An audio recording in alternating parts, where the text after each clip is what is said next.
Hey, it's Richard with Matthews Wealth Management. We're going to be going over some of the reallocation changes that we made back in September.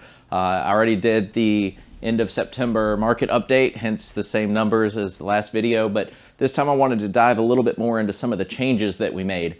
And if you're a client, if you've been affiliated with Matthews Wealth Management, you know the process of kind of how we do our asset allocation and specifically modern portfolio theory. So I'm not going to give you percentages.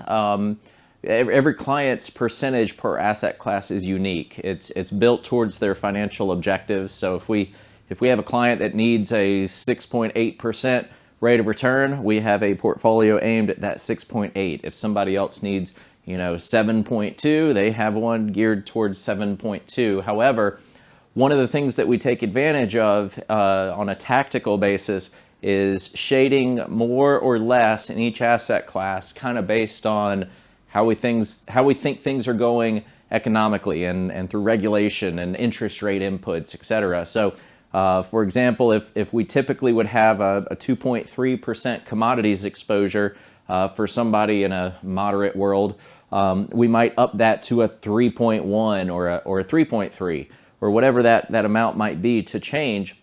And so that would be saying, hey, we like the way commodities are going to be looking. So we're not going to throw the kitchen sink at it. We're not going to, take 20% of somebody's money and put it in commodities just on a hunch. But we will tactically shade more or less into an asset class just based on the economic inputs that are coming in. So with that being said, these are the changes that we made back in September. So everybody's percent holdings are unique.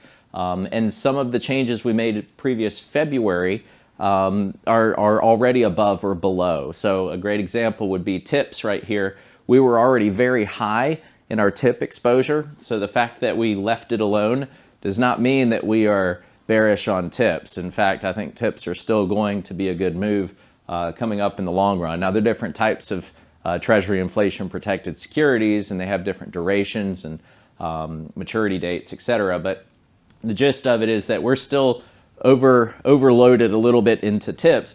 We didn't feel the need to go even more so. So what I'm going to cover is the changes that we made from February in September, and specifically that was September 17th was when we placed 16,778 trades for all of our clients. It was a fun day. But anyway, we went heavier on our large cap value. That's been a trend towards our value rotation. And with that, for this time, this is the first time we pulled back in growth. And I'm going to post a picture up here, maybe over my face right now, of how this change happened in the market pretty much from September 18th on throughout the rest of the month. Now, I don't do a timing. I don't care about timing. That's not something that I can plan. That's nothing I can factor in. It's just luck of the draw. We happen to have a very good day that we chose to do this. And there are reasons for pulling the trigger on that day. If you'd been keeping up with my newsletter, you knew I was debating when during that week I was going to do it. But 17th was a good one. So we pulled back in growth, and you can see it dropped off pretty harshly after, from the 18th to the end of the month. Large growth had a really rough go, so that was good timing there. We pulled back on mid growth, and then we pulled back on both sides of the small caps in those areas, which we were already pretty low in. But anyway, we increased international and emerging market exposure for currency purposes. The U.S. dollar with the deficit and whether we're going to raise the debt ceiling and spend all this money and raise all these taxes. There's a lot of what ifs out there, and that's just a kind of a currency hedge, which we also have some other holdings that are inverse dollar, etc. But tips I mentioned were already heavy. We didn't increase that. We did flip, however, a lot of our long-term bonds that we went into in February. We flipped back to short-term, and while we were at it, we increased a little bit of intermediate-term bonds. So we're probably more or less average across the bonds now, close to it. There's still a little bit of shading in there, but we were very heavy tips, very heavy long-term bonds in February. That was awesome this year up until September, and again, it's been going the correct direction, so we're doing good in our bond picks. We left high yields alone. High yields are higher risk than they used to be now that the Fed is backing off on buying them. but we went through our actual high yield holdings so that we know the exact type of high yield bonds that we're holding, so they're not excessive high risk, in my opinion. We'll find out. Real estate I left alone. We've been short on real estate all year since February. I think the highest allocation a client has is probably like 3%. Typically we're in a 4 to 7 range, depending on the portfolio, but we're way back on real estate, and maybe the evictions and foreclosures are going to happen.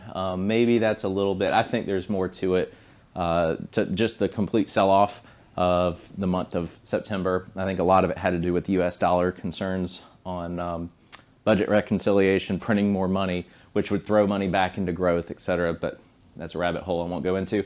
We went higher end commodities, just in general. We were already very heavy on commodities, specifically oil, which has been awesome for us this year, but went a little bit heavier into oil. With what's happening in Europe, you're going to see a lot of stuff changing as far as how people think of green energy, and then at what cost, because you can print dollars, you can't print electricity. So we'll see what happens this winter. Gold is just ridiculously cheap right now. Silver is even cheaper if you go by those ratios. So I like commodities right now. I just think that inflation shows up somewhere, and that's usually in the factors of production, which is what commodity markets are for. It's supposed to protect and hedge against future increase of inputs. So those are the overall big picture moves that we made in September. So far, I'm very happy with it. I might just leave those arrows going forward, but this is a different type of explanation. Instead of just going numbers based, I'd talk about each one of them, a little bit of background on it. But yeah, so we do a rebalance, reallocation at least once a year. It's basically been 2 times a year for the past few years with all the changes happening in our economy. But yeah, we made some changes. We're seeing some good results from it, even though they're negatives. They're in the correct directions, and the trend lines are looking positive for what we're trying to do here. So anyway, we'll do, I guess, another one of these later on, and pay attention to some more videos that are going to be coming. I'm going to do a little bit of behind the scenes on how we're doing an asset allocation, how we're picking funds, how we're evaluating funds, and we're going to do a new string of videos. So pay attention to that, and I'll keep doing these as we make some changes. But anyway, give us a call if you got any questions.